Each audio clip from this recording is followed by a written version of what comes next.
이 시간 하나님께서 우리에게 주시는 생명의 말씀은 출애굽기 26장 15절에서 37절까지의 말씀입니다. 하나님의 말씀을 제가 봉독하겠습니다. 너는 조각목으로 성막을 위하여 널판을 만들어 세우되 각 판의 길이는 10규빗, 너비는 1규빗 반으로 하고 각 판에 두 촉씩을 내어 서로 연결하게 하되 너는 성막 널판을 다 그와 같이 하라. 너는 성막을 위하여 널판을 만들되 남쪽을 위하여 널판 20개를 만들고 20널판 아래에 은 받침 40개를 만들지니 이쪽 널판 아래에도 그 두 촉을 위하여 두 받침을 만들고 저쪽 널판 아래에도 그 두 촉을 위하여 두 받침을 만들지며 성막 다른 쪽 곧 그 북쪽을 위하여도 널판 20개로 하고 은 받침 40개를 이쪽 널판 아래에도 두 받침 저쪽 널판 아래에도 두 받침으로 하며 성막 뒤 곧 그 서쪽을 위하여는 널판 6개를 만들고 성막 뒤 두 무통이 뒤쪽을 위하여는 널판 2개를 만들되 아래에서부터 위까지 각기 두 겹 두께로 하여 윗꼬리에 이르게 하고 두 모퉁이 쪽을 다 그리하며 그 8널판에는 은받침이 여섯이니 이쪽 판 아래에도 두 받침이요 저쪽 판 아래에도 두 받침이니라. 너는 조각목으로 띠를 만들지니 성막 이쪽 널판을 위하여 5개요 성막 저쪽 널판을 위하여 5개요 성막 뒤 곧 서쪽 널판을 위하여 5개이며 널판 가운데에 있는 중간띠는 이 끝에서 저 끝에 미치게 하고 그 널판들을 금으로 싸고 그 널판들의 띠를 꿰 금고리를 만들고 그 띠를 금으로 싸라. 너는 산에서 보인 양식대로 성막을 세우지니라. 너는 청색 자색 홍색 실과 가느게 꼰 배실로 짜서 휘장을 만들고 그 위에 그룹들을 정교하게 수놓아서 금 갈고리를 네 기둥 위에 늘어뜨리되 그 네 기둥을 조각목으로 만들고 금으로 싸서 네 은받침 위에 둘치며 그 휘장을 갈고리 아래에 늘어뜨린 후에 증거계를 그 휘장 안에 들여놓아라. 그 휘장이 너희를 위하여 성소와 지성소를 구분하리라.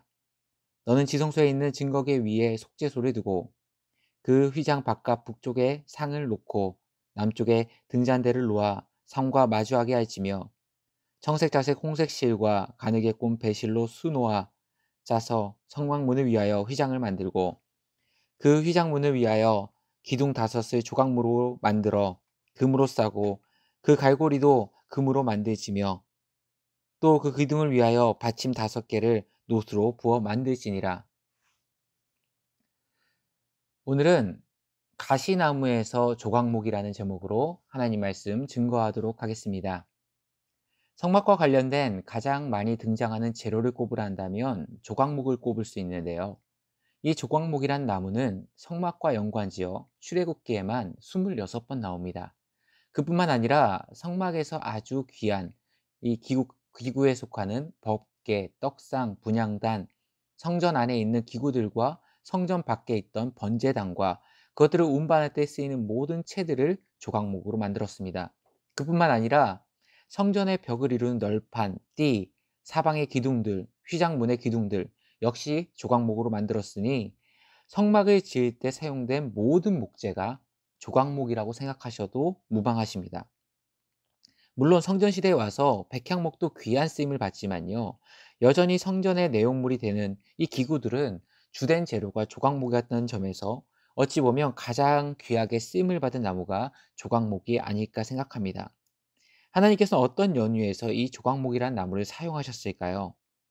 사실 조각목은 백향목처럼 고급 목재가 아닙니다. 엄밀히 말하면 나무로서는 너무 부족한 나무입니다. 개역성경에서 조각목을 히브리어로 시팀이라고 음역을 적용해 온 것을 그대로 저희가 받아들여 시팀 나무라고 이야기를 하는데요. 우리가 아는 나무로 치면 아카시아 나무가 바로 조각목입니다. 우리나라의 아카시아도 번성만 자라지 그닥 쓸모가 없다고 이 망국의 나무라 불리기도 했는데요. 이스라엘의 시띠 나무는요, 우리나라로 치면 아카시아 나무 중에서도 최하급이라고 생각하시면 됩니다. 이 나무는 커봐야 3m 내외로 가지가 밑동에서부터 여러 갈래로 올라 나오며 이 목재로 사용하기 좀 불편합니다. 또 장가지가 많아서 이 가지에는요, 또 10cm에서 15cm 정도 되는 가시가 우리가 어떤 모양이라고 생각하시면 이해하시기 편하시냐면 낚싯바늘 모양으로 자라납니다. 그래서요, 다치기도 쉽고 이 장막을 이거를 쓰기도 어렵고, 그래서 이 나무는 오로지 땔감으로밖에 쓸 수 없는 종류의 가시나무로 분류됩니다. 그런데 우리 하나님께서는 이런 나무로 하나님의 성막에 쓰일 귀한 성구를 만들었다는 거죠. 저는 이 조각목을 통해서 하나님의 일하시는 방법을 우리가 볼 수 있다고 생각합니다.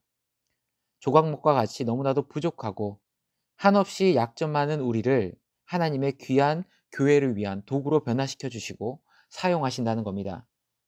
하지만 조각목이 땔감으로 쓸 수밖에 없는 그 목재가 아닌 하나님의 성전의 아름다운 재료로 쓰이기 위해서는 반드시 거쳐야 되는 과정이 있습니다.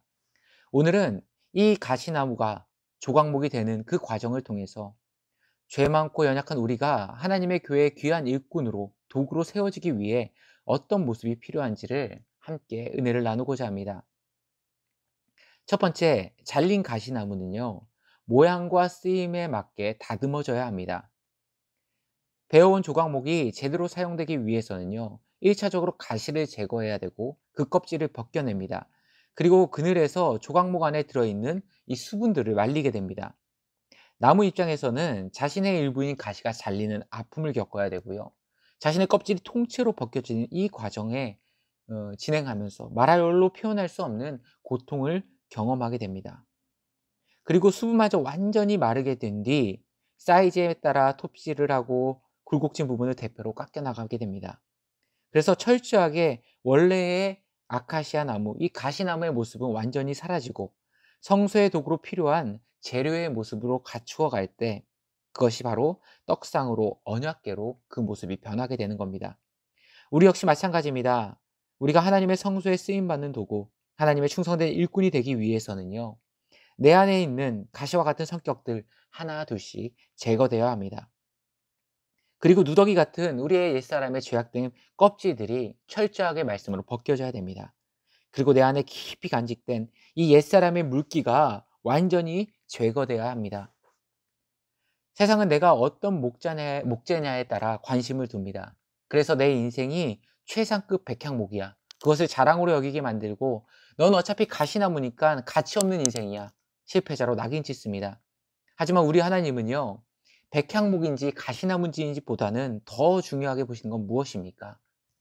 내가 하나님의 뜻에 맞게 사용 가능하도록 깨끗하게 다듬어지고 준비되었냐가 하나님의 첫 번째 기준입니다. 그래서 디모데후서 2장 21절에는 그러므로 누구든지 이런 것에서 자기를 깨끗하게 하면 귀히 쓰이는 그릇이 되어 거룩하고 주인의 쓰임에 합당하며 모든 선한 일을 준비함이 되리라. 내가 금그릇인지 은그릇인지 그게 중요한 게 아니라는 겁니다. 예를 들어서 다이아몬드로 그릇을 만들지라 도 그게 설거지가 제대로 되지 않고 그 안에서 지저분하고 고춧가루가 묻어있고 밥풀이 남아있다라면 여러분 거기에 밥을 먹고 싶은 마음이 듭니까? 아니죠. 하다못해 다이소에서 산 1,000원짜리 그릇이라도 깨끗하고 청결하고 주인의 쓰기에 합당한 그릇이 된다라면 쓰임받는 겁니다.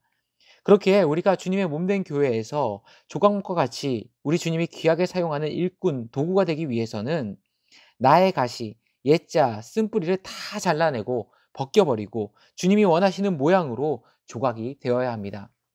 말씀의 대패로, 말씀의 조각도로 우리를 하나 둘씩 제거해 나가고 주님이 원하시는 모양으로 다듬어지고 만들어져 갈 때 어느샌가 어떤 이는 떡상과 같이, 어떤 이는 분향단과 같이, 어떤 이는 성전의 휘장들의 기둥들과 같이 아름답게 쓰임받게 되는 영광스러운 인생을 살아갈 수 있다는 것입니다. 두 번째로, 그렇게 다듬어지고 모양을 갖춘 조각목은요, 반드시 금으로 덮여져야 합니다.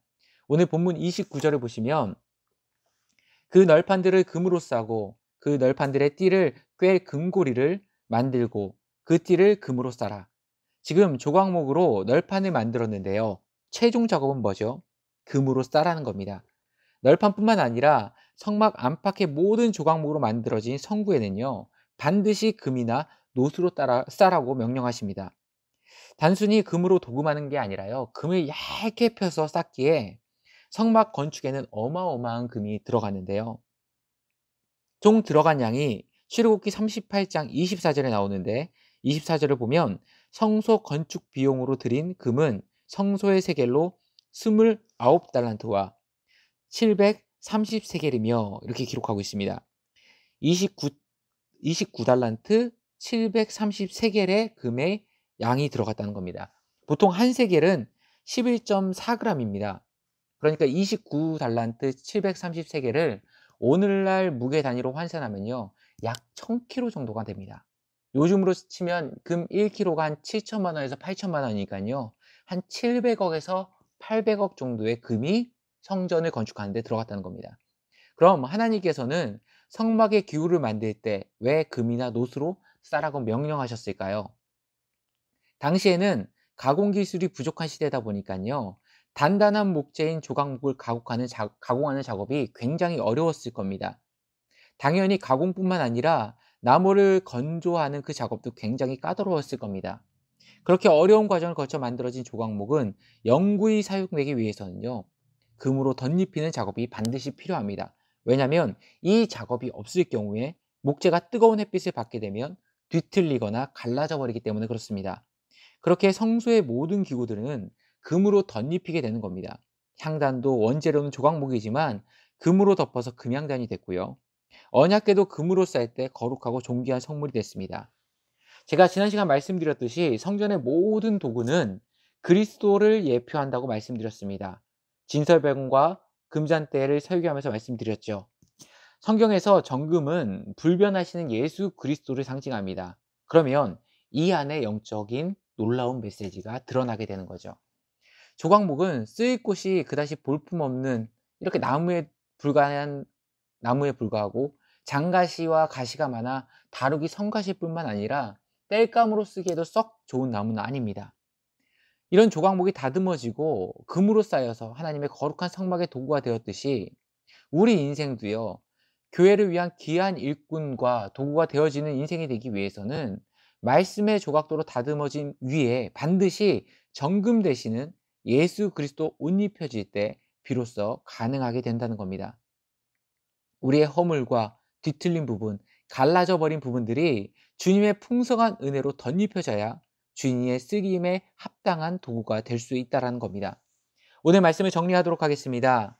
가장 볼품없는 목재인 조각목이 아프지만 가시를 잘라내고 껍질을 벗겨내고 다듬어져 자신의 모양을 잃어가며 주인의 목적에 합당해져 갈 때, 또 그 위에 영원 불변하신 예수 그리스도의 은혜로 덧입혀질 때 더 이상 가치 없는 가시나무가 아닌 가장 거룩한 성수의 도구가 된 것처럼 우리의 인생이 말씀의 조각도로 다듬어지고 예수 그리스도의 은혜로 덧입힌 바 되어서 가시나무가 아닌 조각목과 같이 귀한 쓰임을 받는 인생이 되기를 간절히 축원합니다. 함께 기도하시겠습니다.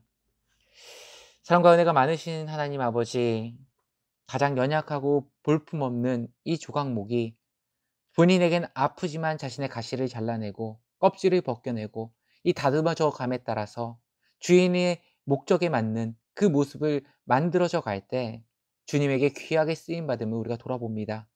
또 그 위에 영원 불변하신 예수 그리스도의 은혜를 덧입혀 주셔서 더 이상 볼품없는 가시나무가 아닌 하나님의 성소에 귀하게 쓰이는 조각목과 같은 인생이 된 것처럼 우리의 인생을 그렇게 아름답게 빚어가시고 하나님의 뜻에 맞는 곳에 세워 주옵소서. 이 모든 기도 우리 주 예수 그리스도의 이름으로 기도드리옵나이다. 아멘.